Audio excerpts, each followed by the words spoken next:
Zhuo Fan Chapter 891. Zhuo Fan headed back to the room, and found Gusantum face down on the bed, looking totally sulky.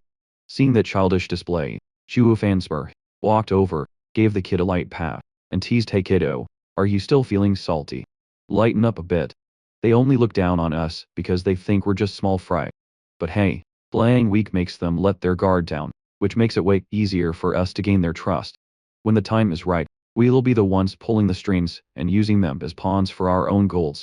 In reality, we were the ones leading them on, so we're actually the ones in control here. Their smugness just proves how clueless they are about being played." Ah heck. Gusantum stayed quiet for a while before finally speaking up with a warning. "There are 5 soul-merging stage experts secretly keeping tabs on us from about 100 yards away. I get that since we were outsiders, they don't trust us, and are scared we might spill their secrets. Still, they messed up by only sending 5 guys, which shows they were seriously underestimating us." Zhuo Fan just gave a knowing smirk when he heard that. That's when Gusantum finally cheered up and confidently declared, "Exactly, with just those 5, I could easily take them all out with a single punch." At the same time, in a dark and secluded room, the sound of a door opening broke the silence. A figure stepped inside slowly. It was Shangguan Feixum. Inside, 3 elders were meditating on the beds with their eyes tightly shut. One of the elders spoke up and asked Feixum, "What's the situation over there?" Shangguan Feixum reported respectfully, "Venerables, the owners of this house are actually just 2 nobodies who aren't a threat. It's just a man and a kid about 8 years old, so we can definitely stay here without any worries. From what I've seen, they weren't planted by Bailey Fayun to spy on us." The second elder nodded in satisfaction. "Good. We'll use this place as a temporary base to prep for our next move." The last elder stated with determination, "In this mission, we must bring the divine weapon back to the eastern lands no matter what." Early the next morning, as Zhuo Fan was leading young Sanzi to another room, they both suddenly stopped at the door. The father and son looked at each other and smiled, greeting the others. "Good morning, seniors.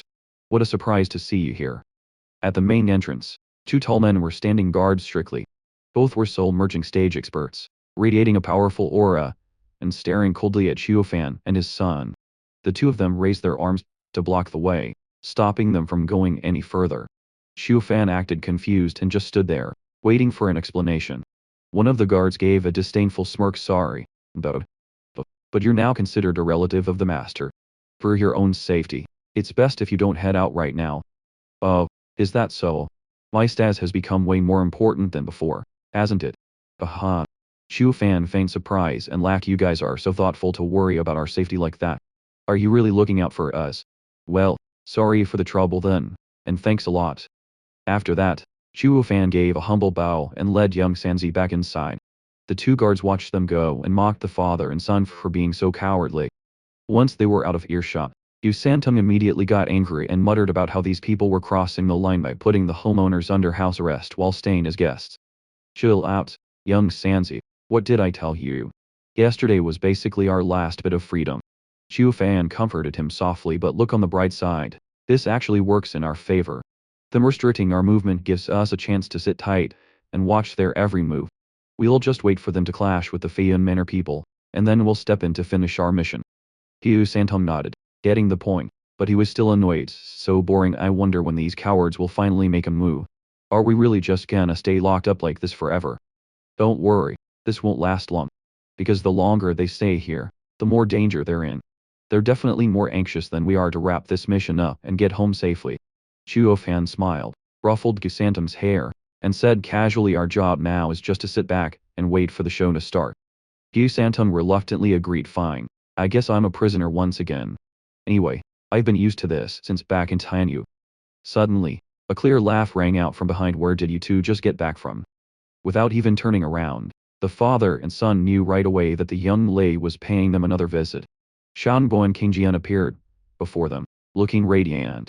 As soon as she saw young Sandy, she pulled him into a hug and asked with a smile, "Young Sanzi, we didn't see each other last night. Did you miss me?"